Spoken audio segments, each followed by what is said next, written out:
यह तो एक ग्लोबल फैमिली झगड़े जैसा था। Hello everyone, welcome welcome. आज हम एक बहुत सीरियस बात करेंगे, पर सिंपल तरीके से।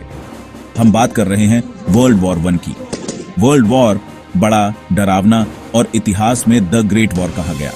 लोग इसे सभी युद्धों को खत्म करने वाला भी कहते थे। उन्होंने सोचा कि अब कोई लड़ना नहीं चाहेगा, पर ऐसा नहीं हुआ। यह एक मुश्किल सी परीक्षा जैसा था, एक एपिक मेस। इसे एक मोहल्ले का झगड़ा समझो। ये कैसे शुरू होता है?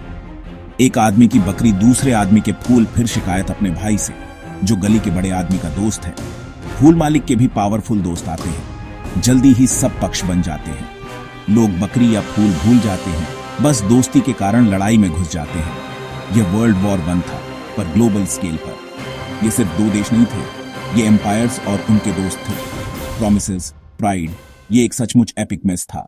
हमारे ट्रबल मेकर्स की लिस्ट में सबसे पहले हैं कुछ जिन्हें अलायंस कहते हैं।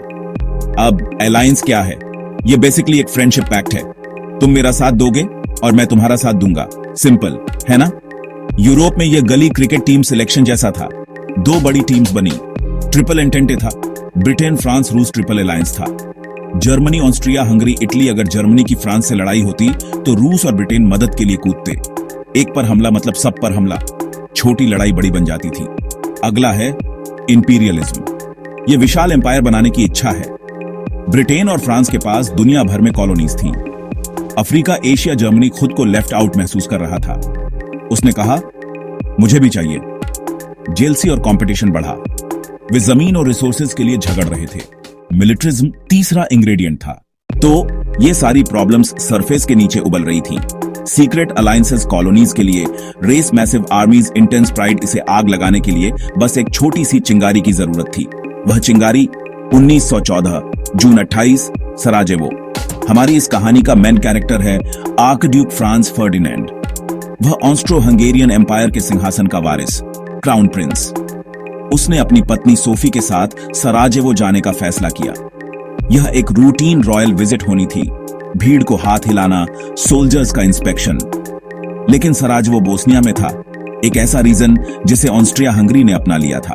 और वहां के कई लोग, खासकर सर्ब, इससे खुश नहीं थे। उस फेटफुल डे युवा सर्बियाई नेशनलिस्टों के एक ग्रुप का एक प्लान था।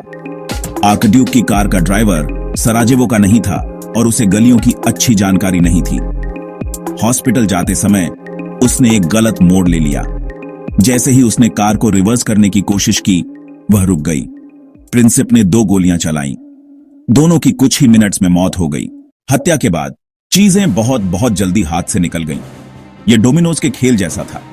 एक गिरा और उसने अगले को गिराया, और अगले को, जब तक कि सब गिर न जाएं। ऑस्ट्रिया हंगरी बहुत गुस्से में था। उन्होंने सर्बिया को दोषी ठहराया। उन्होंने सर्बिया को एक अल्टीमेटम दिया, लंबी मांगों की लिस्ट। सर्बिया ने अधिकांश मान लिया, पर सभी नहीं। 1914 जुलाई 28, ऑस्ट्रिया हंगरी ने सर्बिया पर युद्ध की घोषणा की। पहला डोमिनो गिरा। सर्बिया का बड़ा दोस्त रूस। रूस ने अपनी सेना मोबिलाइज करना शुरू किया। जर्मनी नर्वस हो गया। वह ऑस्ट्रिया हंगरी का दोस्त था। 1914 अगस्त 1, जर्मनी ने रूस पर युद्ध की घोषणा की। दूसरा डोमिनो गिरा। जर्मनी को डर था, फ्रांस रूस का मित्र था। श्लीफेन प्लान, पहले फ्रांस फिर रूस। योजना के लिए बेल्जियम के रास्ते से जाने का फैसला। 1914 अगस्त 3, जर्मनी ने बेल्जियम पर हमला किया। यह ब्रिटेन को अंदर खींच लाया। 1914 अगस्त 4, ब्रिटेन ने जर्मनी पर युद्ध की घोषणा की। 1 हफ्ते के भीतर यूरोप की प्रमुख शक्तियां युद्ध में थीं। यह युद्ध, जिसके बारे में सबको लगा था कि क्रिसमस तक खत्म हो जाएगा, 4 लंबे साल चला। 1918 तक इसे ट्रेंचेस में लड़ा गया। लंबी कीचड़ भरी खाइयां, सिपाही भयानक कंडीशंस में रहते और मरते थे। Machine gun, poison gas, tanks. दुनिया ने इस पैमाने पर मौत और विनाश कभी नहीं देखा था। लाखों सैनिक और नागरिक अपनी जान गंवा बैठे। यह युद्ध यूरोप से बाहर भी फैल गया। Canada, Australia, New Zealand, Bharat, 10 lakh से अधिक भारतीय सैनिकों ने दूर देशों में ब्रिटिश एम्पायर के लिए लड़ाई लड़ी, और हजारों कभी घर नहीं लौटे। जब 1918 में सेंट्रल पावर्स की हार के साथ युद्ध आखिरकार खत्म हुआ, तो दुनिया पूरी तरह से एक अलग जगह थी।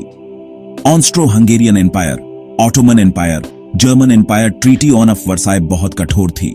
जर्मनी पर दोष लगाया गया और भारी दंड लगाया गया, जो बाद में वर्ल्ड वॉर 2 का एक बड़ा कारण बनी। यह एक रिमाइंडर है कि हमें हमेशा शांति के लिए काम करना चाहिए, क्योंकि इसका विकल्प कल्पना करने के लिए बहुत विनाशकारी है। धन्यवाद।